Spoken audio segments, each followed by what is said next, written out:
You have to accept. That's a good thing. Hello, Bob McDonald. So, Hello, Stephanie. greetings. So, I want to introduce Bob McDonald, and he is going to be our first singer for the vocal arts group. Greetings, Bob. Greetings, Stephanie. Thank you for having me. Thank you for coming and giving us some extra time today. I really appreciate it. I know everybody wants to hear a lot about you. So, let me ask first, where are you from? So I am really from the DC area. I was born in Bloomington, Indiana, because my dad was on the faculty of Indiana University, but I soon moved from there and ended up as a very young boy in Northern Virginia, Falls Church, McLean area. And so I've been here ever since with a little stopover in college in Ohio. But yeah, from the DC area. Well, how did you start singing? You know what? I was a violinist for many, many years. That was my musical. I started playing violin when I was about 6 years old, and I'm so thankful for that because I learned at an age where I still can play now, and I don't do a lot of practicing and anymore. But I love that I have the violin sort of as a. I play in a community orchestra now, and I just love that. Love that I have that. And then in high school is when I sort of started singing and got to the point where practicing violin to get any better, I would have needed to practice like hours a day. And that was just, no, I wasn't, I was too into sports and other things. So my father is a professional singer. And so I feel like I finally acknowledged there was some genetic things that were happening. And I sort of had this voice and I was like, oh, I have a voice. And so I didn't really start singing until I was almost 17. I mean, it's pretty late and auditioned to go to college for music and singing, and realized I was a high school boy that knew how to sing, and a lot of music schools liked that, and I got almost a full ride for college. And so yeah, so I started singing late in high school and did a year of like show choir and all that kind of stuff, and Mhm. yeah. And did you originally fall in love with classical singing, or was there a different type of singing that you preferred? I always kind of had a wide range of musical loves, but I think, my father singer, and so I grew up and of course playing violin. I was definitely around the more classical style of singing, and so I really started. And I went to Oberlin Conservatory Music, which is very um, yeah, I learned. I mean, very classical oriented, and so I didn't know exactly how I was gonna what I was gonna do singing wise, but I was certainly trained classically and around that whole opera world with my dad. I mean, I can remember as a kid going to hear my dad sing with Beverly Sills at New York City Opera back in the day, and I've got a picture of me that it just my mother just unearthed of me with Beverly Sills as when I was like 6 years old, which is pretty sweet. It's kind of in Um, your DNA. yes, it is for sure. And you know how when you're a kid, you kind of sometimes want to push back against what your parents do. And so I think I did that for a while, but again, I did it with violin. And then finally I gave in and thought, you know, I can't practice singing for 3 hours a day. This is easier than violin. Exactly. So yeah, I was lucky that I got some genetic material from my father. That is fabulous. Well, so how did you end up in the Army chorus? So the army So my father was also a member of the Army chorus during my father was drafted during the Vietnam era, and he was, all ready to go off and be in the army to do whatever the army wanted him to do. And he had a friend mention to him that there was this army band in DC, and my dad at that point was a tenor with a high C who was, on the cusp of a career. And somebody said, hey, there's this thing in DC where you can sing, you sing for your country basically. And my dad didn't know what was going on, and he went and sang for a colonel or something, and they were like, oh, you're not going anywhere, young man. And so my dad in the Army chorus back in the early 60s. And so I knew, and then he did about 3 years back then. you didn't really make a career of it. Back then, these guys were getting drafted, and it was kind of like, oh, well, we have to serve our time and serve our country, and this is a great way to do it. And so my dad did a few years, so I knew about this special group my whole life, really. And I finished college, and I was ready. My teacher at the time wanted me to go to Juilliard, and I was all ready to go to Juilliard, and I was just like so burned out just from, I just was burned out, and I had a little bit of college loans, um, just enough that I knew that if I gave the Army 3 years, they would erase my debt. And I thought, there was an opening for baritone. It just kind of worked out. And so I auditioned and went to basic training. I got in, went to basic training, and said, I'm going to just give it a few years and then go to New York. And then I did 27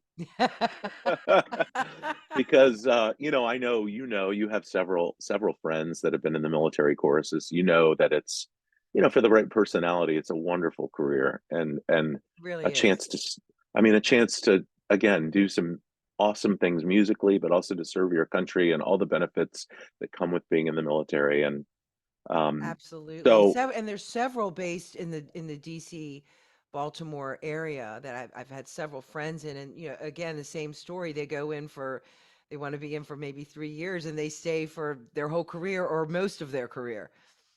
It's pretty amazing. yeah, and I didn't sign up for all these wonderful benefits that I get now, especially as a retiree. But yeah, you just don't, until you're in it, you don't really know how special a job it is. It really It's is. kind of hard to, and a lot of singers, they see military and they're like, uh, you know, they just automatically assume that, but in the military, the Army itself has truck drivers, cooks. I mean, Everything. they have every job possible is also in the Army, including musician. And so, but it's been fun to get some, steer some friends this way to this job. And yeah, I feel just super lucky to have had the career I've had in the military. Wow. Well, let me switch gears. Let me ask you a off the cuff question that I was thinking about. What advice would you give if there's a young singer watching this? Because I really think that serving in the military as a singer is fabulous. But what advice would you give a young singer today as far as when they finish college? Because that they all say this. They now what? Your now what turned out pretty great. It did. I joke that I say Uncle Sam saved me from a full-time waitering job. Sounds No, like you were just open, you know? You were open to it. yeah, well, and I had a huge advantage of knowing this group because of my dad. And I knew that, at the time the group that I sang with it was a men's ensemble. And they got to sing they were really the only professional men's ensemble. And so musically they were doing some just incredible stuff that, like Schubert wrote all these amazing things for men's voices. And yeah, I mean, it's so tricky right now. Just the landscape for singers It has really just is. gotten. I mean, even Washington Opera, which is one of the great opera companies in our country, they've shrunk from doing like 8 productions a year to like 5. And everywhere you turn, everything is. And of course, there's many factors, including the pandemic, didn't help anybody. Um, I would say, the biggest thing for me, which I was so singularly focused at Oberlin to be a classical singer, that the Army opened up and I was forced to sing so many different styles in the Army. And I would say to a young singer, even if you think you want to be an opera singer or you think you want to be a Broadway singer, learn how to sing everything. Learn how to, do different styles. And again, the Army taught me how to sing with a microphone. I didn't know. Oberlin didn't give me that. I had to kind of learn on the fly. So I We would don't just learn say, that. A microphone? no, What? I know, right? It's sort of like, It's like, ugh. what? This is the first time I used a mic was during the pandemic. It's the reality is you can use the mic. I always was scared of mics and thought, oh God. But then the reality is, you can use microphones to help you out as a singer in so many ways. So And many ways. so yeah, I would just say, and I say this, if a young singer wants to audition for a military position, they're going to want to see, they're going to want to hear you sing a pop tune, or even maybe not a pop tune, but maybe something even Great American Songbook. Like sing your aria, sing your Mozart aria, but let me hear you sing some Cole Porter, and let me Mhm. hear you sing some, tell a story with your words. I mean, I would just say, again, and the acting side of singing is a whole nother thing, that just the more well-rounded you can be as a storyteller, right? Um, it's just going to serve you in so many ways. Sounds like you got a lot of your education in the Army chorus. I sure A did. continued And the other thing, education. is, I think I look at these conservatories and places like Juilliard and stuff. I mean, they all should, and maybe they do now, but I wish I'd have learned how to write when I was in college. I didn't, writing, even just simple, we all know it's like just getting jobs, just communicating with people, being able to write an email to a company to say I want to audition or whatever. I didn't learn that. So I We think didn't learn that's any of just that, and we didn't even learn it would have been simple to learn how to arrange our own pieces, which I do right. now. Because you went to music school, right? Did you? Yeah, it's we Yeah. didn't learn any of that. There were so many people at CCM that just left Juilliard just being overloaded and not feeling like they were getting a well-rounded all that they e- needed to be a successful musician because exactly. it's not just playing your instrument. And graduate school is one thing, but I'm talking about undergrad. If you go to one Yes. of these big conservatories for undergrad, like you've got to learn. I mean, I just wish that I had a little bit more of that. That said, my Oberlin education was amazing, and I loved it. But also the singularly, the lack of other styles that I Yes. think music schools now are teaching, CCM, and They I are. think They are. they're teaching people how to, sing Broadway stuff and They're sing, doing and so commercial much. music and Yeah. we So didn't know people that's make a good to living know. singing jingles. Who knew? Exactly. Who knew? And it's a more than a living. I mean, some friends I know do voiceovers. They do better than done doing, musical theater or opera. And I had never even heard of voiceover until like 10 years ago. So it's just very interesting. It Um, really is. Another question. What is your most memorable concert? Oh my gosh. If you had I to, have been one or I have two, been so lucky. I have been so lucky to have been a part of so many just so thrilling many events. presidents and Right? I mean, I would say, special relationships that the Army Chorus had with a former president is our relationship with President Ford. President Ford and his family, they're all, they're from Grand Rapids, Michigan, and sang for President Ford so many times over my career, and of course, culminating in singing at his gravesite at in Grand Rapids. And as the producer of the chorus for many years, I got to, you know, interact with the family, and I think, they were just such amazing people, and singing for, a former president of the United States at his gravesite, and knowing how much it meant to his wife Betty Ford, who was there.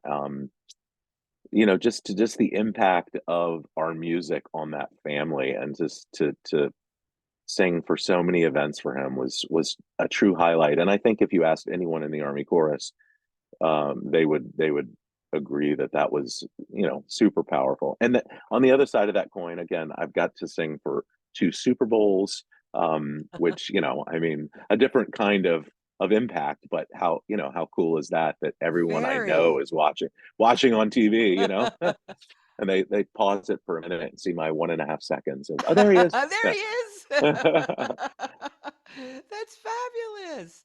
That is fabulous. Well, can you tell us about any up and coming projects you have in the works? So I'm kind of, I mentioned earlier about going to New York after I graduated from college. I'm getting close to, I'm subletting a friend's apartment in Manhattan starting in about a month. And I'm going to be up in New York uh, for the better part of a year, kind of just trying the New York thing. It's always been on my list. And I don't really know exactly what I'm trying to achieve, but I do know that I wanted, if not now, when I'm at that point in my life, and I'm lucky that the irony is because of my army service, I can. The joke is I can afford to do theater now because I have a pension. It's kind of sad, but it's true. It's true. Um, so New York, which is really exciting, but also a little scary, but also, again, I don't have any expectations, so it's kind of exciting. I think I'll do some singing for some people. I've met with a couple of agents up there. Um, and again, I mean, it's it's exciting, but who knows what's going to come of that. In the meantime, I'm doing performances like I'm doing for you all, which I love. I've had a Sinatra show that I started back in 2015, when Sinatra would have been 100. I thought and so much of Sinatra's music fits my voice. We have a similar vocal range. Hmm. Um, so I've been doing that a ton, and you'll hear a lot of that when I sing for you all. And then I still sing for the Capitals. Like tonight, that's the hockey team in Washington. If you don't know, I know you don't. But like tonight, for example, is Game Three. The Stanley Cup playoffs are going on, and tonight I'll sing the anthem for Game Three, which is something I've been doing. This is my 31st season singing for the Capitals, Wow. and it's crazy. And I mean, it started because I'm a huge sports fan, and I just graduated from college, and I didn't have any money, and so I was like, how am I going to do this? I'm singing for my supper. Um, Literally. yeah, yeah, yeah. So I'm still doing Caps games, and that's a thrill. And then I'm singing a gig. I'm singing a Bach oratorio in St. Mary's, Maryland, in your state, different part of the state, but that's Saturday afternoon. A beautiful St. Mary's College, beautiful setting over there, and they have a wonderful series with orchestra. I'm doing the Beethoven Choral Fantasy and the Bach Magnificat. My Um, undergrad there at St. Mary's. oh, you did? I did. Who are you Oh, working I with didn't know there? that. So Larry Vogt Are you doing his is concert this weekend? his farewell concert. I'll see you there. Oh, you're coming? Yes. Cool. Such a sweet guy, and I've been lucky enough to work with Larry so many times over the years. And yeah, Such a so it's his wonderful fair man. We're supposed to go on Sunday. We'll see.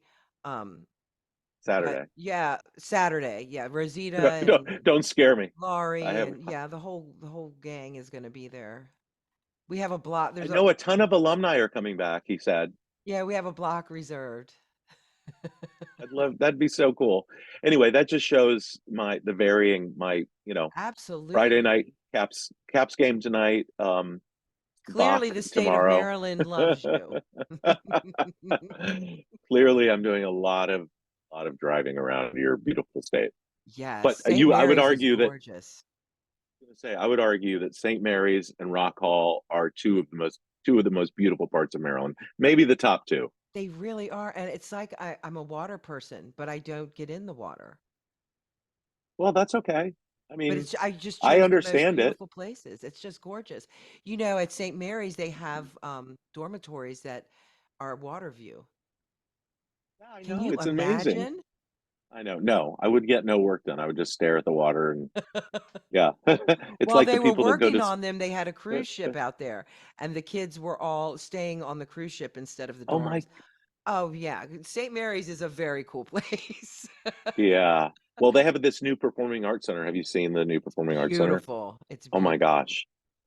I had rehearsal there on Wednesday night, and I started singing, and I was like, okay, I could sing more here. The acoustics were incredible. It Yeah. really is. It's a place like no other. It's a really Yeah, cool. It cool. was a cool Well, place I'm to go glad. to undergrad. I bet. I bet. Yes.